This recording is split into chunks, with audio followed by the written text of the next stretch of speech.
कच्छुतं केशवं कृष्णदामोदरं रामनारायणं जानकीवल्लभम्।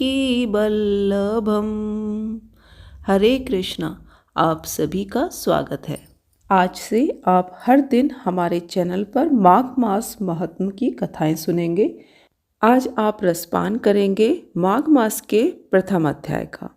श्री नैमिषारण्य क्षेत्र में मुनिजनों ने परम भागवत श्री सूत जी से कहा, हे मुने, आप कृपा करके माघ मास की उस पवित्र कथा का वर्णन करें जो वशिष्ठ भगवान ने दिलीप से कही थी, जिससे प्राणी के समस्त पाप नष्ट हो जाते हैं। हे देव, कृपा करके आप माघ मास के संपूर्ण इतिहास का वर्णन करें। श्री सूत जी बोले, मुनि जनों, तुम धन्य हो। भगवान श्री कृष्ण की भक्ति में लगा तुम्हारा मन देखकर मैं बड़ा प्रसन्न हूँ।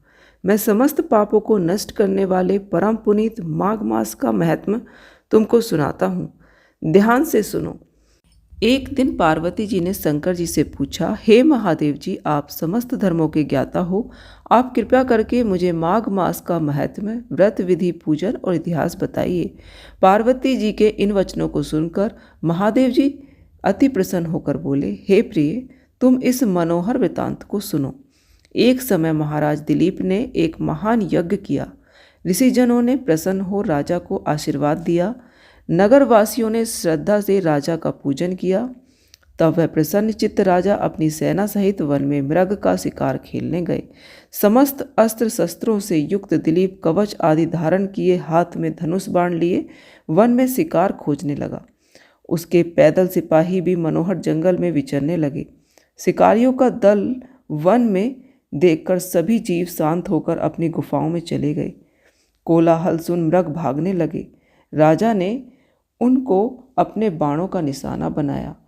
पक्षी इस वृक्ष से उस वृक्ष पर उड़ने लगे और अपने को छिपाने के लिए स्थान खोजने लगे। सियार चिल्लाने लगे। वृक्षों की खो में छिपे उल्लू चीखने लगे।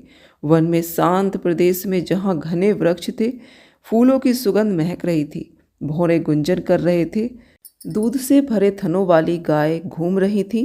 सर्पों के बिलों से कैचुरी आदि बाहर निकली पड़ी थी। अजगर वृक्षों की शाखाओं से लिपटे पड़े थे। पत्थरों के आसपास में टकराने से अग्नि की चिंगारियां चिटक रही थी। बाघ दहाड़ रहे थे। शिकारी कुत्ते खरगोश के पीछे दौड़ रहे थे। इस प्रकार राजा दिलीप वन में शिकार खेलते, रात्रि होने पर विश्राम करते और फिर आगे बढ़ जाते। इसी प्रकार खेलते हुए राजा जब वन में विचरण कर रहे थे तो सेवकों द्वारा मचाए हुए शोर को सुनकर एक मृग जंगल से निकला और इधर उधर चौकड़ी भरने लगा। तब राजा ने उसका पीछा किया। लंबी लंबी छलांगे लगाता हुआ मृग टेढ़े मेढ़े रास्तों से कांटेदार झाड़ियों और वृक्षों के मध्य होकर कई झरने पार करता भयानक जंगल में घुस गया। मृग का पीछा करते हुए राजा दिलीप उस स्थान पर आ पहुँचे। जब वह मृग दिखलाई ही नहीं दिया तो राजा घबरा गए, क्योंकि वे बहुत थक चुके थे और प्यास के मारे व्याकुल थे। राजा और उनके साथी थक गए थे। उनके घोड़े पसीने में तर थे। दोपहर का समय हो चुका था और सभी प्यास से व्याकुल हो रहे थे। पानी की खोज करने पर राजा ने दूर समुद्र जैसा एक विशाल सरोवर देखा, जिसके किनारे घने वृक्ष थे। जल स्वच्छ था। बड़े बड़े कमल खिले थे, जिन पर भौरे गूंज रहे थे। सरोवर के जल में छोटी छोटी मछलियां लहरों के साथ तैर रही थी। उसी सरोवर के किनारे पर अनेक पशु पक्षी घूम रहे थे। उस सुंदर सरोवर को देखकर राजा और उसके साथियों की थकावट दूर हो गई। राजा व सैनिकों ने सरोवर के जल को पिया और वहीं रात्रि व्यतीत करने का विचार कर डेरा डाल दिया। राजा और सैनिकों ने संध्या को भोजन कर आदि से निवृत्त होकर शस्त्र संभाल लिए।